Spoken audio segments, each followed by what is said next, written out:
तर स्क्रीनवर आपल्याला दिसत असल्याप्रमाणे आजच्या आपल्या सत्राचा विषय आहे कौटिल्य अर्थशास्त्र. खरं तर आपण सगळ्यांनी कौटिल्य आणि कौटिल्य अर्थशास्त्र याबद्दल काही काही ना काही 2 शब्द कधी ना कधी ऐकले असतीलच.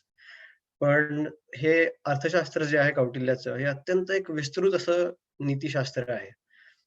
ते पूर्ण एका सत्रामध्ये कव्हर करणं हे फारच अवघड काम आहे आणि ते काही मला शक्य नाहीये. त्यामुळे आजच्या सत्राचा मुख्य विषय असा असेल, की हे जे शास्त्र आहे, तो जो ग्रंथ आहे अर्थशास्त्र, त्याचा ग्रंथकार अर्थात कौटिल्य आणि या अर्थशास्त्राचं एक विहंगावलोकन ज्याला आपण ओव्हरव्ह्यू असं म्हणतो, तो करून घेणं हा आजच्या सत्राचा साधारणपणे आराखडा असेल. तर पुढच्या स्लाईडकडे जातो. सुरुवातीला कौटिल्य अर्थशास्त्र याच्यामध्ये जो पहिला शब्द आहे कौटिल्य, तो कौटिल्य म्हणजेच कौटिल्य कोण होता? कौटिल्य म्हणजेच कौटिल्यापासून उत्पन्न झालेलं अर्थशास्त्र. तो कौटिल्य कोण होता? याच्याबद्दल आपण थोडीशी पटकन माहिती करून घेऊयात. तर नंद साम्राज्याच्या राजवटीमध्ये म्हणजे धनानंद राजाच्या राजवटीमध्ये कौटिल्य हा एक सामान्य शिक्षक होता. त्याचा कालखंड साधारणपणे इसवी सन पूर्व 375 ते 283 असा एक 85 ते 90 वर्षाचा कालखंड सांगितला जातो. इतिहासात वेगवेगळ्या ग्रंथांमध्ये कौटिल्याचा उल्लेख आलेला आहे आणि त्याला विष्णुगुप्त आणि चाणक्य या 2 अन्य नावांनी ओळखलं जातं. कौटिल्याचा जो इतिहास सांगितला जातो, तो अनेक वेगवेगळ्या संस्करणांमधून आलेला आहे. एक बौद्ध संस्करण आहे, एक जैन आहे, एक काश्मीरी परंपरेतल्या इतिहासकारांनी कौटिल्याविषयी बरंच काही लिहून ठेवलंय. त्यानंतर विशाखा दत्ताचं मुद्रा राक्षस नावाचं एक नाटक आहे, त्याच्यामध्येही कौटिल्यावर प्रसंग आहेत. त्यापैकी बौद्ध संस्करण जे आहे, हे कौटिल्याच्या कालखंडाची सगळ्यात जवळचं म्हणून त्याच्या आधारे मी कौटिल्याबद्दल थोडी माहिती सांगतो. कौटिल्य आधी सांगितल्याप्रमाणे धनानंद राजाच्या राजवटीमध्ये एक शिक्षक होते, पंडित होते, वेदशास्त्र संपन्न होते. त्यावेळेच्या परंपरेप्रमाणे एकदा धनानंद राजाने सगळ्या त्याच्या कोर्टमधल्या सगळ्या पंडितांना मेजवानीसाठी आमंत्रण दिलं होतं. त्या कार्यक्रमाच्या वेळी इकडे चाणक्यही उपस्थित होते, आपले कौटिल्यही उपस्थित होते. एकूणच त्यांचं स्वरूप जे रूप होतं थोडंसं कुरूप होते दिसायला आणि त्यांच्याकडे जेव्हा धनानंदाची नजर गेली, तेव्हा हा कुरूप ब्राह्मण कोण इकडे बसलाय असं म्हणून त्यांनी त्या कौटिल्याचा अपमान केला आणि त्याला दरबारातून चालतं होण्याची त्याचं फर्मान काढलं. आणि चाणक्य अत्यंत स्वाभिमानी असल्यामुळे अत्यंत त्यांचा अपमान झाला आणि त्यांनी उठून आपल्या शेंडीची गाठ सोडली आणि ते म्हटले, "जोपर्यंत धनानंद राजा, एक घमंडी राजा, जोपर्यंत तुला मी या सिंहासनावरून हाकलून देत नाही आणि तुझ्या वंशाचा संपूर्ण नायनाट करत नाही, तोपर्यंत मी या शेंडीला परत गाठ बांधणार नाही." आणि असं म्हणून त्यांनी ती प्रतिज्ञा घेतली आणि ते त्याच्या राज्यातून त्यांनी पलायन करण्यात ते यशस्वी झाले. ते पलायन करण्यासाठी त्यांनी धनानंदाच्याच एका राजपुत्राची मदत घेऊन त्यांनी ते पलायन केलं. ते पलायन केल्यानंतर ते तक्षशिलेच्या दिशेने रवाना झाले. मध्ये त्यांची भेट झाली चंद्रगुप्ताशी. चंद्रगुप्तचं पण जो इतिहास जी आख्यायिका सांगितली जाते, ती साधारणपणे तोही रॉयल फॅमिलीशीच त्याचा संबंध होता. धनानंदाच्याच एका दासीचा तो पुत्र होता असं म्हटलं जातं. चंद्रगुप्ताची भेट घेतली जेव्हा त्यांनी त्याच्यातले नेतृत्व गुण वगैरे साधारण ओळखून त्यांनी ठरवलं, की चंद्रगुप्तालाच आपण याच्यापुढे धनानंदाच्या गादीचा पुढचा वारसदार करायचं. आणि त्याला घेऊन ते गेले तक्षशिलेला. तिकडे चंद्रगुप्ताचं सगळं ट्रेनिंग झालं होतं तक्षशिलेमध्ये आणि त्यानंतर त्या दोघांनी मिळून एक फौज उभारली आणि त्या फौजेकरवी धनानंदाच्या साम्राज्यावर हल्ले करण्यास सुरुवात केली.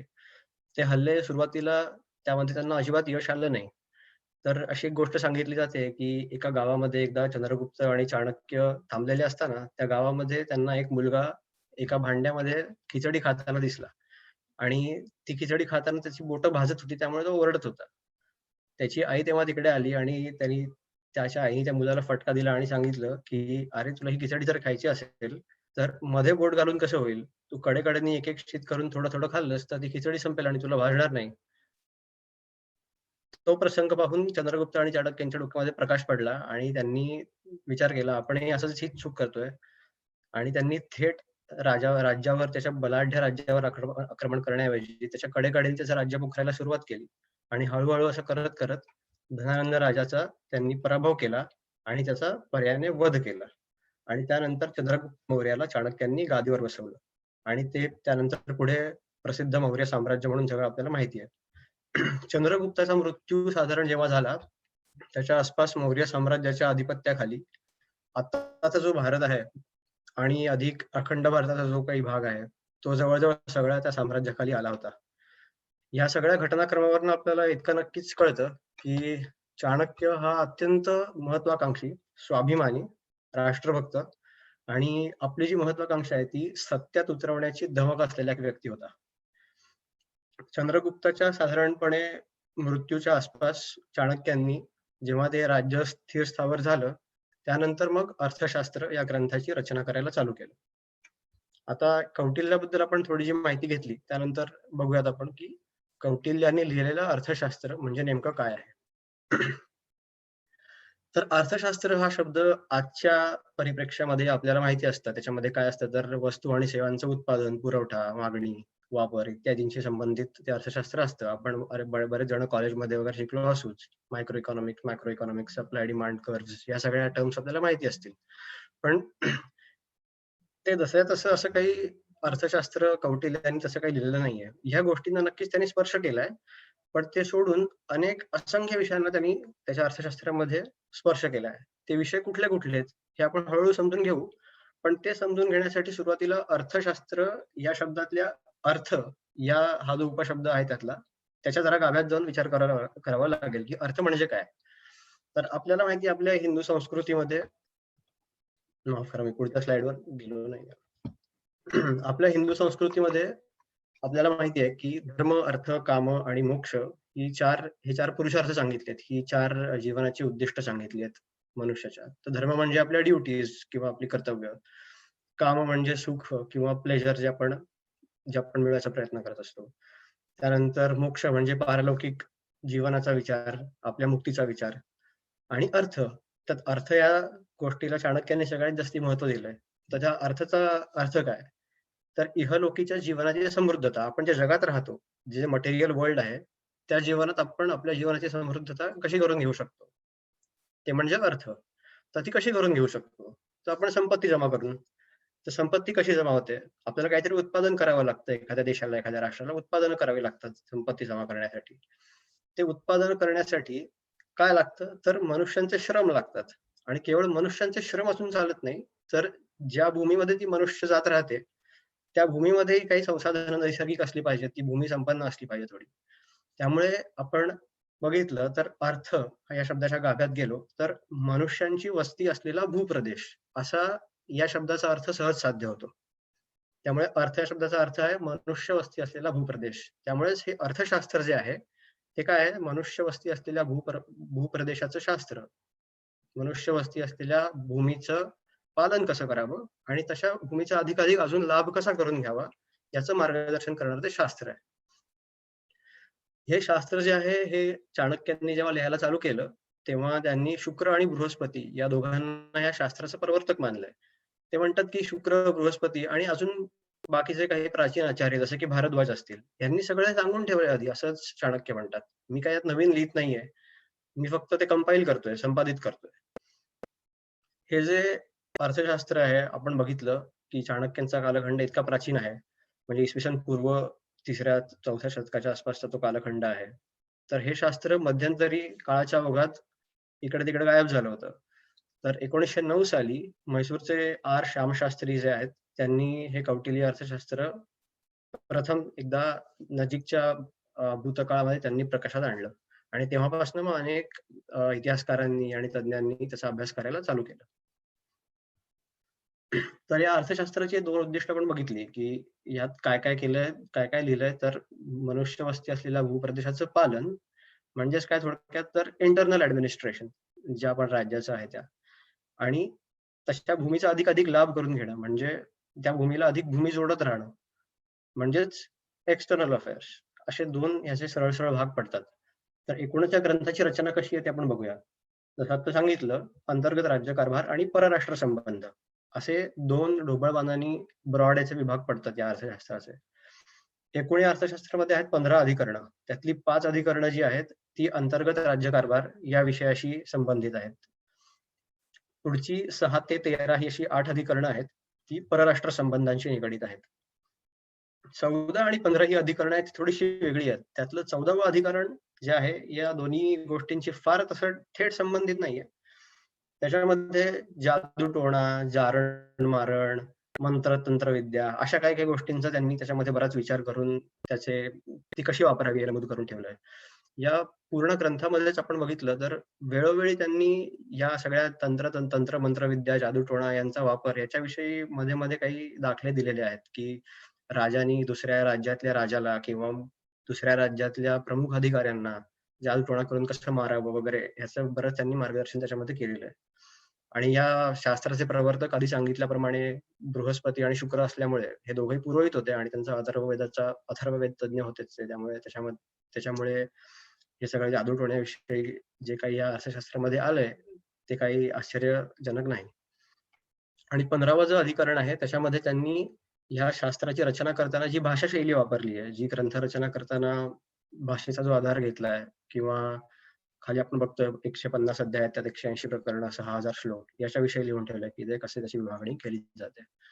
हे 6000 श्लोक जे आहे, त्याच्यावरून आपल्याला कळतं, की किती विस्तृत हे अर्थशास्त्र असेल आणि नक्कीच ज्यांना ह्याच्यामध्ये रस असेल, त्यांनी ते नक्कीच वाचावं.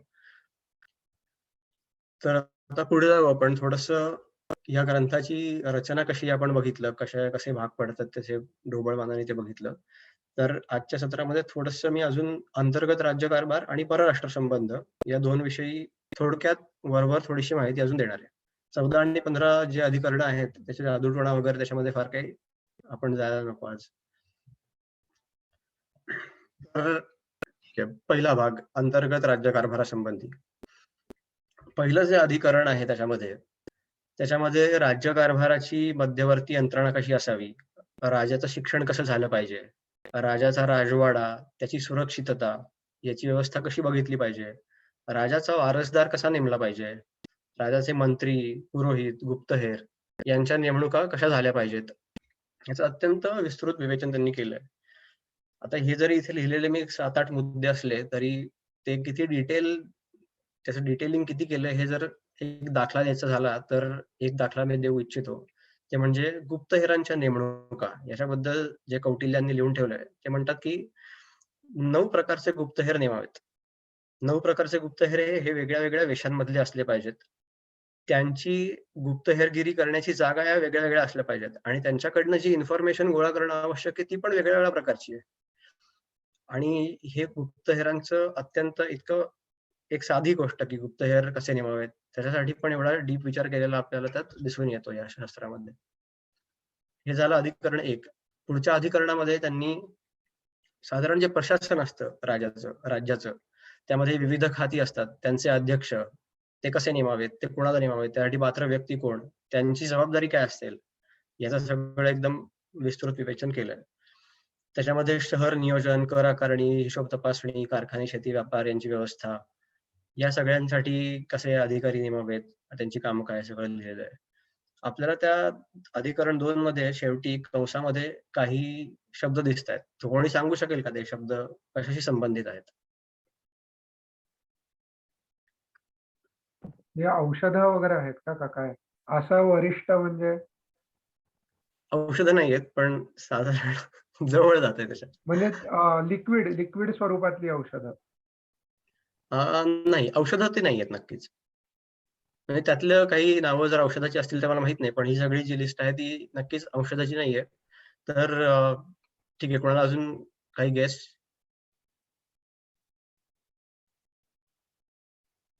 ठीक आहे, मी सांगतो. तर ही जी सगळी नावं आहेत, ही आहेत मदिरांचे प्रकार आहेत हे सगळे, दारूचे प्रकार आहेत. म्हणजे चाणक्यानं दारू अजिबात वर्ज्य नव्हती. त्यातनं मोठा महसूल राज्याला मिळतो, हे त्यांनी मान्य केलं होतं.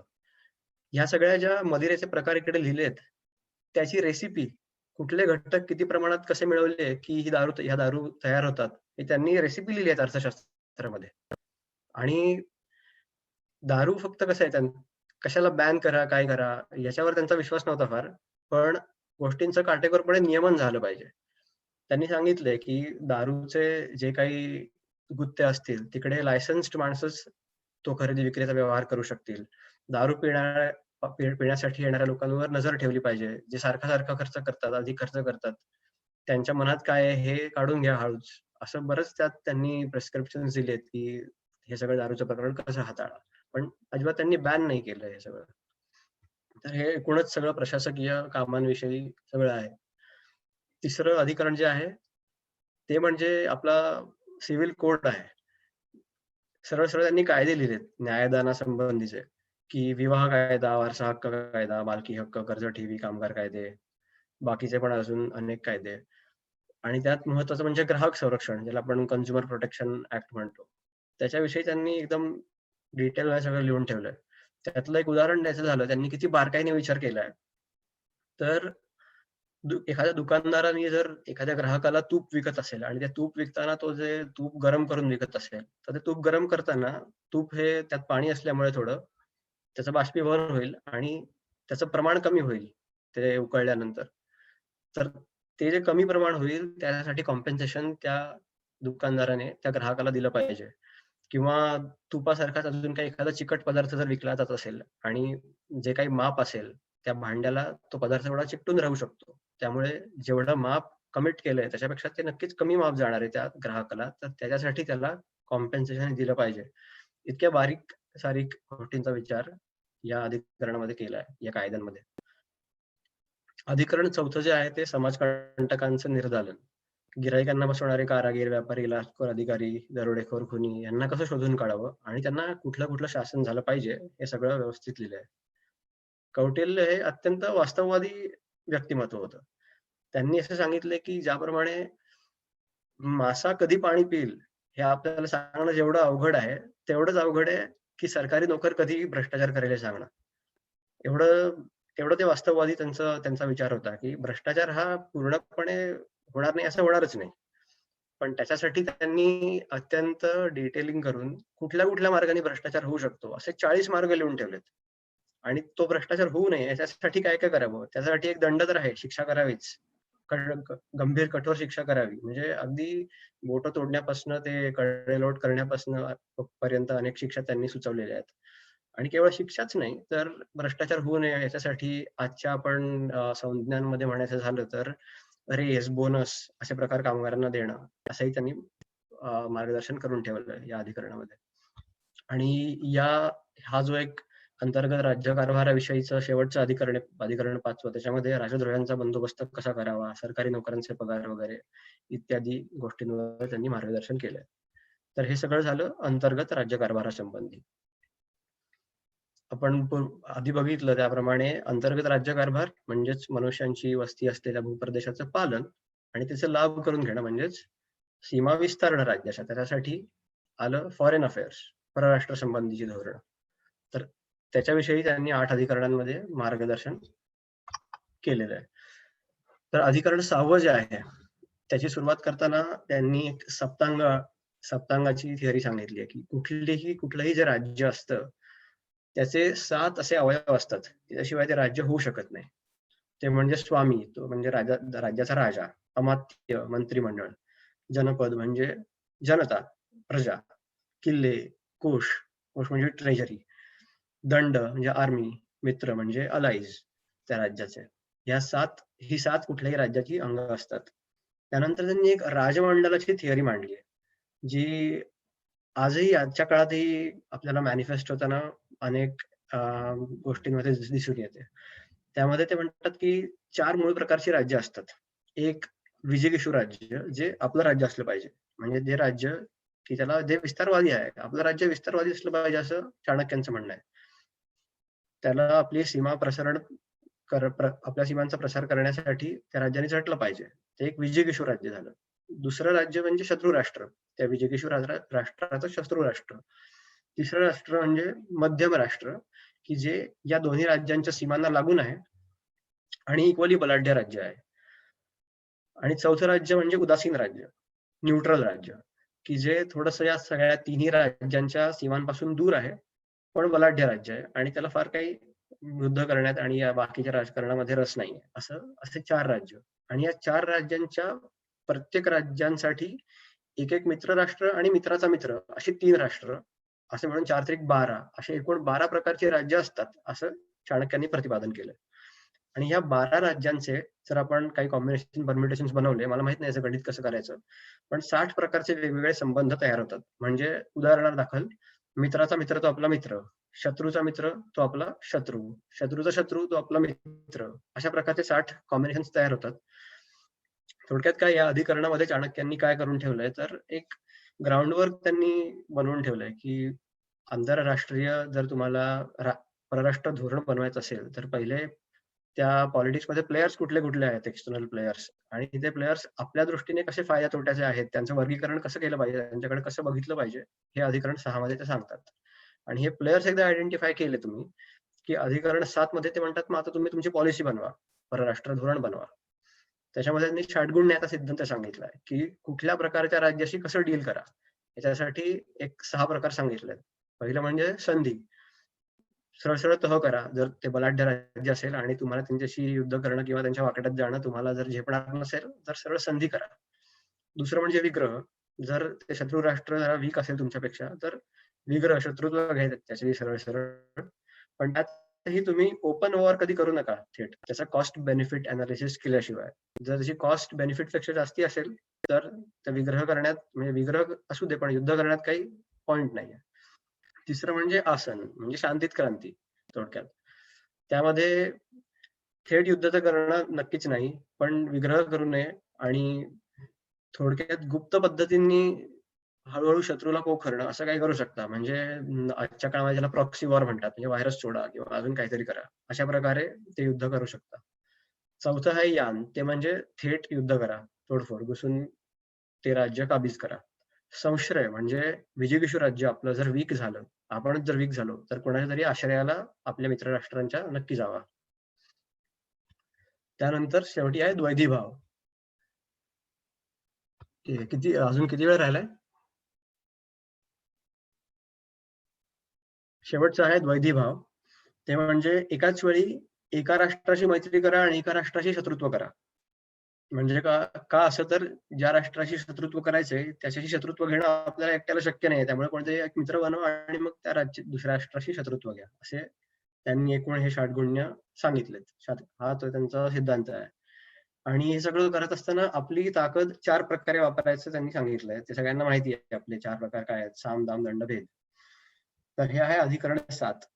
अधिकरण 8 जे आहे त्याच्यामध्ये आता ते म्हणलेत, की ठीक आहे तुम्ही फॉरेन पॉलिसी बनवली, सगळं बनवलं. आता मोहिमेवर जर निघायचं असेल, तर सुरुवातीला तुम्ही सगळं त्याचं आपल्या राज्याचा ड्यू डिलिजन्स केला पाहिजे, की आपलं राज्य आपत्तीमुक्त आहे ना, आपण युद्धाला गेल्यावर आपल्या राज्याला काही होणार नाही ना, बाकीचं अजून धोका नाहीये ना, ते बघावं. पुढच्या अधिकरणामध्ये ते म्हणतात, की ठीक आहे, आता युद्धाची पूर्वतयारी कशी करा? त्यासाठी काय-काय गोष्टी जमवा किंवा सैन्य कसं तयार करा आणि अजून बाकीच्या गोष्टी त्याच्यामध्ये आहेत. अधिकरण 10 मध्ये ॲक्चुअल युद्धाविषयी त्यांनी विचार मांडलाय, की युद्ध कसं करावं वगैरे. अधिकरण 11 मध्ये की युद्ध करून संघराज्यांना जिंकावं कसं शेवटी. अधिकरण 12 मध्ये त्यांनी सांगितलं, की जर आपण दुर्बल झालो, तर आपल्या राजांनी आत्मसंरक्षण कसं करावं आणि तरी ते करता-करताही बलाढ्य राजाला कसं नामोहरम करावं याची काही टेक्निक्स सांगितली आहेत. आणि अधिकरण 13 मध्ये शत्रूची राजधानी कशी जिंकावी आणि ती जिंकल्यानंतर त्या राज्याची व्यवस्था कशी लावावी, जे जेणेकरून तिथली प्रजा आपल्यावर कायम संतुष्ट राहील आणि ती आपल्या विरोधात उठाव करणार नाही, याचं त्यांनी मार्गदर्शन केलं.